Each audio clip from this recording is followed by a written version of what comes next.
Pepper is a humanoid robot. Hi, how are you? The programmers here at ZoraBots in Belgium teach their robots to operate as receptionists and carers and companions, among other things.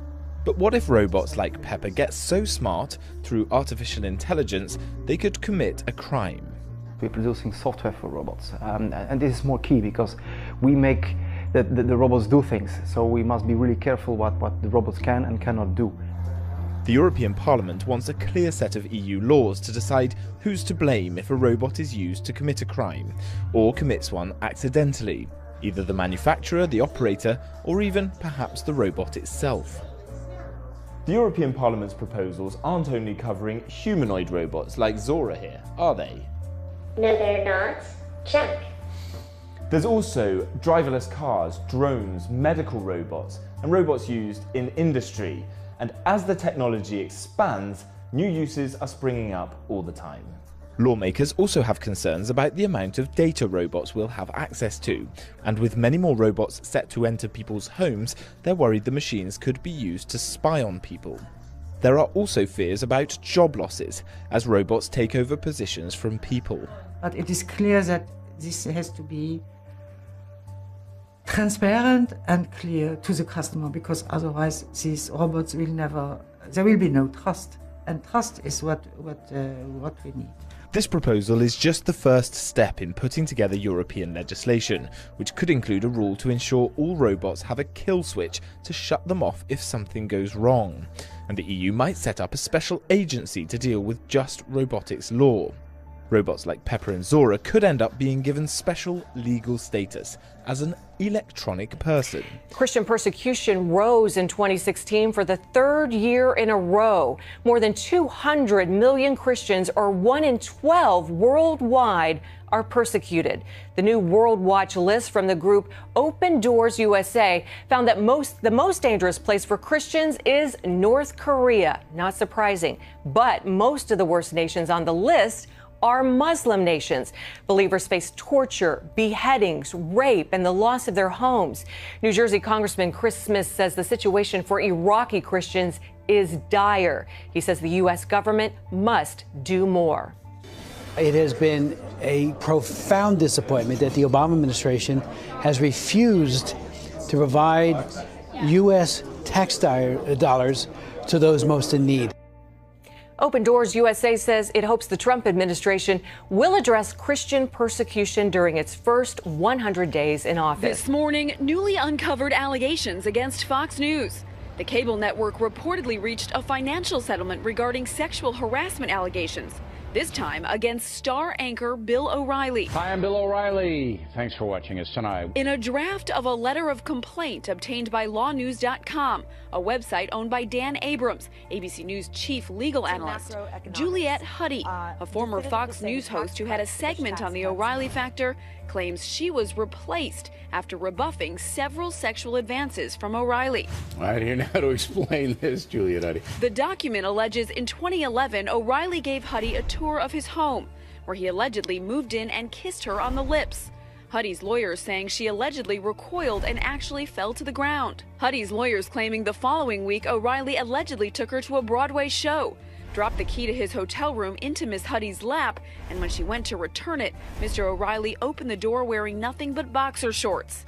They allege O'Reilly retaliated on and off the air. I think you do, Bill. We would not have this on the show if you didn't care. You can think whatever you want. I don't care whether it's banned or not. Huddy, who worked at Fox for 18 years, also claims she was sexually harassed by current Fox News co-president Jack Abernethy, alleging that early on in her career at Fox, he pursued a personal relationship with her, and when she rejected him, he began trashing her. A Fox News spokesperson telling ABC News Juliette Huddy's letter of intent to sue contained substantial falsehoods, which both men vehemently denied. More than 85% of police officers say their work is harder today as a result of high-profile incidents between law enforcement and black citizens. That's according to a survey from the Pew Research Center published Wednesday. The survey drew on the experiences and attitudes of nearly 8,000 policemen and women. According to this research and these polls, 7 in 10 officers say that there is a reluctance to stop people. Another three-quarters of officers say that there is a reluctance to use force.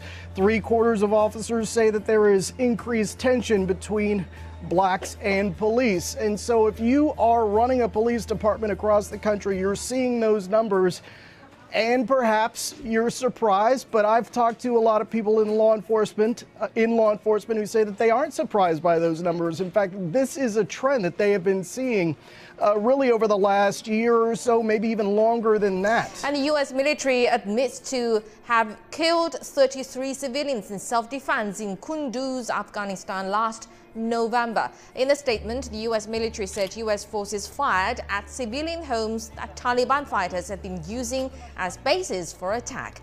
And the commander of U.S. troops in Afghanistan, General John Nicholson, says he feels deep regret for the loss of innocent lives, and the United Nations is investigating the matter and will release its findings by the end of this month. Muslims are turning to Christ in large numbers across the Middle East, according to the Christian Post.